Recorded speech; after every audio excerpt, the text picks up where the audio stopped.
diria que a função mais geral do cartel, né, na formação do analista, é recordar aos analistas e fazê-los experimentar que o discurso analítico não é apenas um assunto de clínica, né, digamos assim. É fazer os analistas se lembrarem que, tanto o modo como se organizam institucionalmente, como, né, no seu exercício, no seu esforço, no seu prazer de se relacionar com o saber, ali também deve haver a marca, né, do discurso analítico e de tudo que está, né, em torno dele. Seja, né, na sua vertente epistêmica de estudo, seja na sua vertente, que aliás tem sido menos explorada, né, o que é uma pena, na sua vertente de produzir, né, trabalhos institucionais.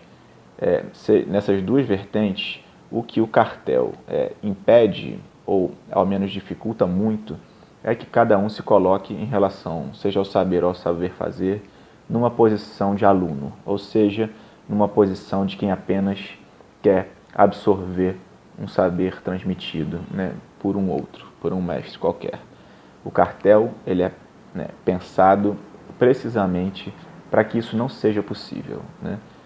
Um modo de dizer que certamente já foi dito por muitos é que eu acredito, né, que Miller frisou isso em um texto muito canônico, que o pequeno número, né, de participantes de um cartel tem tudo a ver com o fato de que cada um passa a estar ali graças a esse pequeno número em nome próprio, né? Esse em nome próprio não é igual ao nome de um aluno na chamada da escola ou da faculdade.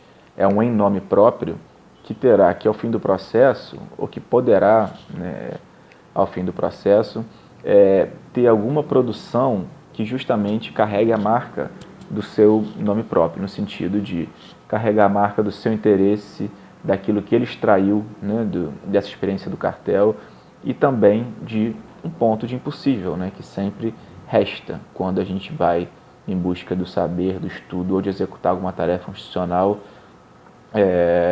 movido, né, pela psicanálise ou pela clínica. Além disso, além de não poder estar ali como um aluno, de não poder estar ali apenas passivamente, né, uma outra função muito importante que o cartel traz para a formação analista é não poder se relacionar ao saber confiando sistematicamente ou dependendo sistematicamente de uma espécie de referência transcendental, né, do que a gente costuma chamar, por exemplo, de um pai, né? Qual foi o papel que teve o cartel na formação da escola de Lacan? Bom, esse papel foi absolutamente fundamental, né? A gente sabe que desde muito cedo, né, a gente tem um registro muito precioso disso, que é o texto A Psiquiatria Inglesa e a Guerra, né? Desde muito cedo Lacan se interessa por alguma solução, né, que ele encontrou ali ao conhecer, né, os esforços de Bion e Hickman, dois psiquiatras ingleses que lidavam com os soldados afastados do front na Segunda Guerra Mundial.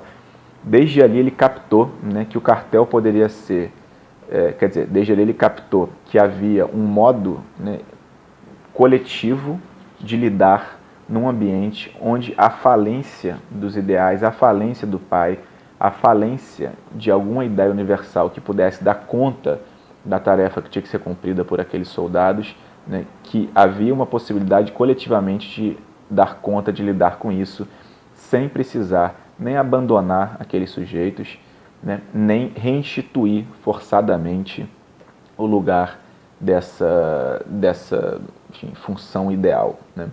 Então, desde muito cedo, há uma intuição de Lacan sobre isso, né, que, como eu disse, está lindamente registrada nesse texto, A Psiquiatria Inglesa e a Guerra. Mas 20 anos depois apenas, né, da escrita desse texto, é que o cartel, de fato, toma corpo como um instrumento institucional, né?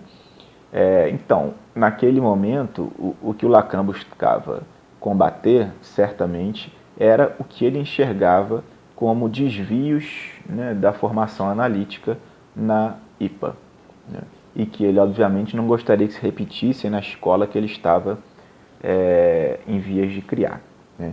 Então, o que ele buscava combater era uma espécie de fetichização da hierarquia, do que ele chamou de um carisma improdutivo, do silêncio das sumidades, que eram as figuras de destaque naquele ambiente, que justamente, quanto mais silenciosas ficavam, mais pareciam conter, né, o segredo da psicanálise, mais geniais elas pareciam ser, né?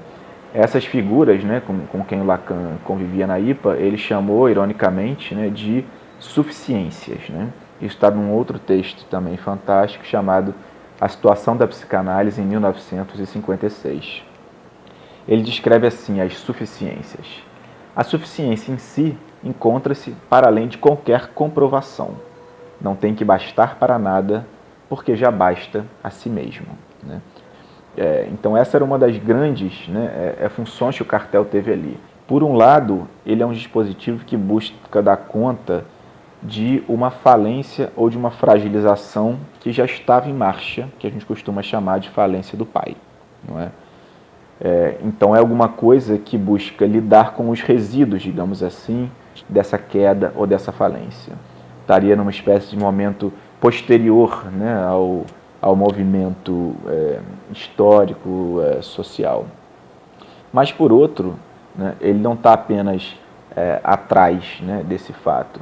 O cartel também tem uma função que é de, lançando ao futuro, evitar que se reaja a essa falência através, justamente, como ele disse, da fetichização da hierarquia, através da tentativa de reinstauração, né, dessa função, que geralmente ocorre, né, através do apelo a figuras imaginárias do pai, digamos assim, né, que me parece que isso que ele chamou de suficiência descreveria muito bem.